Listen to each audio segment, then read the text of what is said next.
வணக்கம் Rudra astro TV channel நேர்களே, நான் உங்கள் அன்பான சயின்டிபிக் வேதிக் அஸ்ட்ராலஜர் அஸ்ட்ராலஜி பேசுகிறேன். நல்லது நினைப்போம், நல்லதே நடக்கும். இந்த வீடியோவில் நம்ம என்ன பார்க்க போறோம்னா, ரிஷபராசிக்காரர்களுக்கு டிசம்பர் 2025 எத்தகைய ஒரு மாதமாக இருக்க போகிறது, ஆண்டின் கடைசி மாதமாகிய டிசம்பர் மாதம் எப்படி முடிய போகுது, இந்த ஆண்டு எப்படி நமக்கு ரிஷபராசிக்காரர்களுக்கு முடிய போகுது, எது மாதிரி ஒரு தன்மையில முடியுதுங்கிறத நாம சயின்டிபிக் வேதிக் அஸ்ட்ராலஜி முறையில மிகைப்படுத்தாமல், பரிகாரங்கள் அது மாதிரி மூட நம்பிக்கையில போகாமல், உள்ளது உள்ளவாறு ஒளி தத்துவ அடிப்படையில நம்ம அறிவியல் சார்ந்த முறையில நம்ம பார்க்க போறோம்.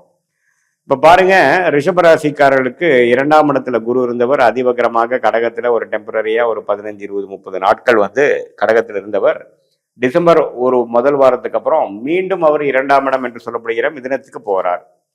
11ஆம் இடத்தில் சனி நீடித்திருக்கிறார், 10ஆம் இடத்தில் ராகு இருக்கிறார், 4ஆம் இடத்தில் கேது இருக்கிறார். இதுதான் ஆண்டு கிரகத்தின் சஞ்சாரம். அதே சமயத்துல ராசி அதிபதியாகிய சுக்கிரன் 7ஆம் இடத்திலிருந்து ராசியவே பார்க்கிறார், குரு பார்வை பெறுகிறார். செவ்வாய், அவரோட வீடு கொடுத்த செவ்வாயும் 7ஆம் இடத்திலே இருந்து குரு பார்வை பெறுகிறார். அதே சமயத்துல சூரியனும் பாத்தீங்கன்னா மாதத்தின் முதல் 2 வாரத்துல குரு பார்வை பெற்று 7ஆம் இடத்துல இருக்கிறாங்க. 7ஆம் இடத்துல 3 கிரகங்கள் சூரியன், செவ்வாய், சுக்கிரன் குரு பார்வை, உச்ச குருவின் பார்வை பெறுகிறார்.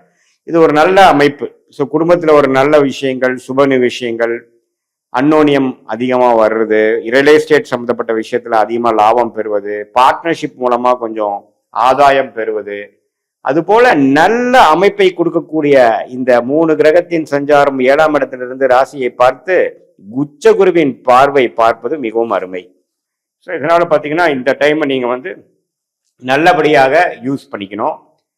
வேலையில் இருக்கிறவங்களுக்கு நல்ல ஒரு மாற்றம்.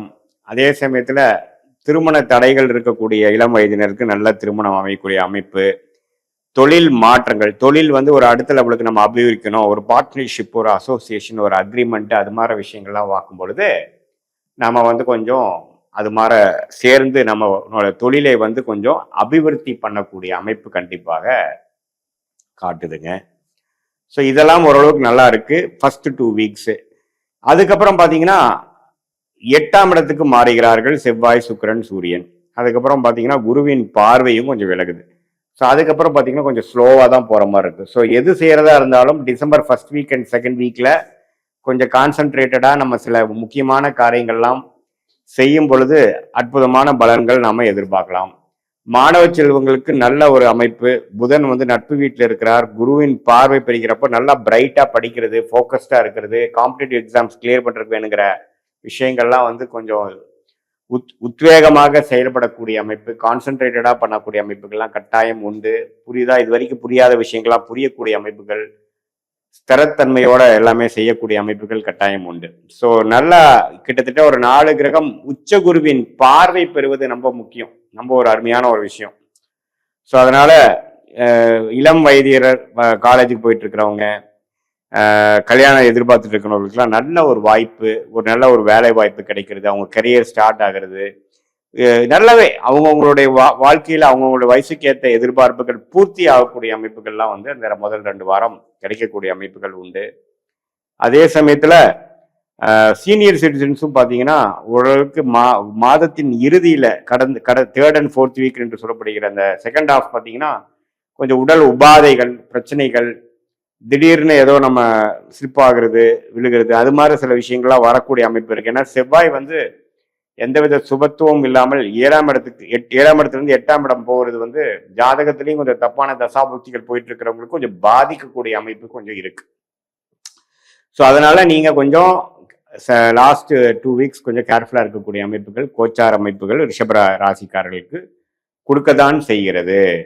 மற்றபடி பார்த்தீங்கன்னா ரியல் எஸ்டேட் துறையில் இருக்கிறவங்க, எலக்ட்ரிக்கல் எலக்ட்ரானிக்ஸ் துறையில் இருக்கிறவங்க, ஸ்போர்ட்ஸ் ரிலேட்டடான விஷயத்தில் இருக்கிறவங்களுக்குலாம் நல்ல முன்னேற்றம் உள்ள ஒரு மாதமாக டிசம்பர் மாதம் கட்டாயம் உண்டு. அதே சமயத்தில் வெளிநாடு போகணும், டிராவல் பண்ணணும், ஹாலிடேஸில் நம்ம டிராவல் போகிறோம் அப்படின்னா தேர்ட் அண்ட் ஃபோர்த் வீக்கில் நல்லாவே அது போகக்கூடிய அமைப்புகள் இருக்கு. டிராவலிங் அப்போ கொஞ்சம் கேர்ஃபுல்லாக இருக்கணும். இரவு நேரம் டிராவல் பண்ணுறப்போ உங்களுடைய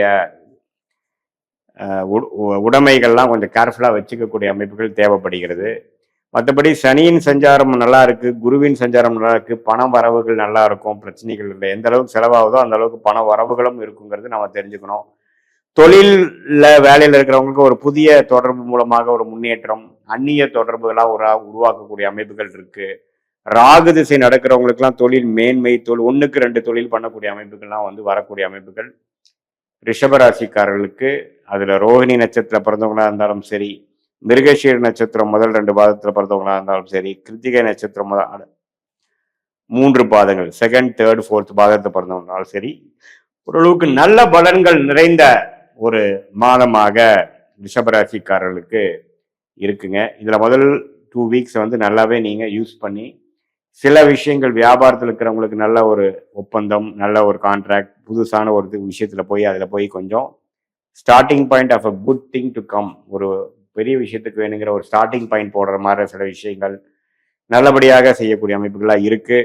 திருமண விஷயங்கள் நல்லாவே நடக்கக்கூடிய அமைப்புகள் இருக்கு. கலப்பு திருமணங்கள், காதல்ல இருக்கிறவங்களுக்கு பாத்தீங்கன்னா திடீர்னு ஒரு 6 மாசம் 1 வருஷமாவே பெற்றோர்கள் சம்மதம் காத்துட்டு இருக்கிறவங்களுக்கு சம்மதம் கிடைத்து திருமணம் அரேஞ்ச் பண்ணக்கூடிய, திருமணம் நடக்கக்கூடிய, திருமணம் நிச்சயமிக்கக்கூடிய ஒரு அமைப்பு எல்லாமே கொடுக்கக்கூடிய ஒரு மாதமாக இந்த டிசம்பர் மாதம் இருக்கு. இது ஒரு பொதுவான பலனே தவிர உங்களுடைய ஜென்ம ஜாதகத்துல வந்து எத்தகைய ஒரு தசாபுக்திகள் போய்கொண்டிருக்கிறது, அதுல என்ன லக்னத்துல பிறந்தீங்க, தசநாதன் புக்திநாதன் என்ன ஸ்தான பலத்தில் இருக்கிறார், யாரால் பார்க்கப்படுகிறார், எப்படி இருக்கிறார், அந்த தசநாதனும் புக்திநாதனும் இப்போ நம்ம பேசின கோச்சாரத்துல எந்த அமைப்புல அவங்க வந்து போயிட்டு இருக்காங்க, இதெல்லாம் ஒருங்கிணைத்து அந்த தசாபுக்திகளும் இந்த கோச்சார அமைப்பும் பயிற்சி பலனையும் சேர்த்து வைத்து பார்க்கும் பொழுது துல்லியமாக அடுத்த வரக்கூடிய 3 மாதம் 6 மாதம் 1 இயர் எப்படி இருக்க போகுது, வாழ்க்கை எது மாதிரி விஷயங்களாக நம்ம திருப்பம் வரப்போகிறது, எது நமக்கு பிராப்தமாக இருக்கிறது, எது நமக்கு பிராப்தமாக இல்லை,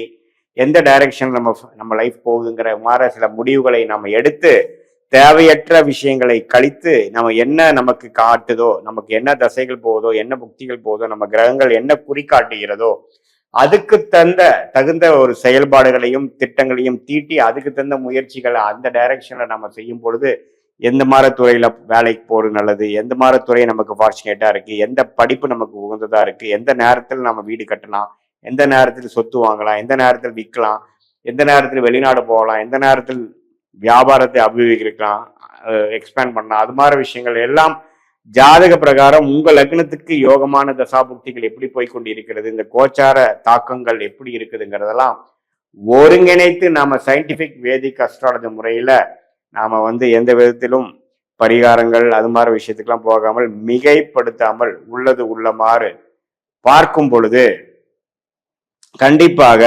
ஓரளவுக்கு என்ன மாற ஒரு டைரக்ஷன்ல அடுத்த வரக்கூடிய அமைப்புகள் நமக்கு காட்டுது, அதுக்கு தகுந்த முடிவுகளையும் அதுக்கு தகுந்த திட்டங்களையும் நாம வகுக்கும் பொழுது தேவையற்ற சமவிரயங்கள், தேவையற்ற பொருள் விரயங்கள் தவிர்த்து எளிதில் வாழ்க்கையில் எதிர்நீச்சல் போடாமல் வெற்றி பெற முடியும் என்று நான் சொல்ல விரும்புகிறேன். மீண்டும் மற்றொரு காணொலியில் சந்திப்போம். நன்றி, வணக்கம்.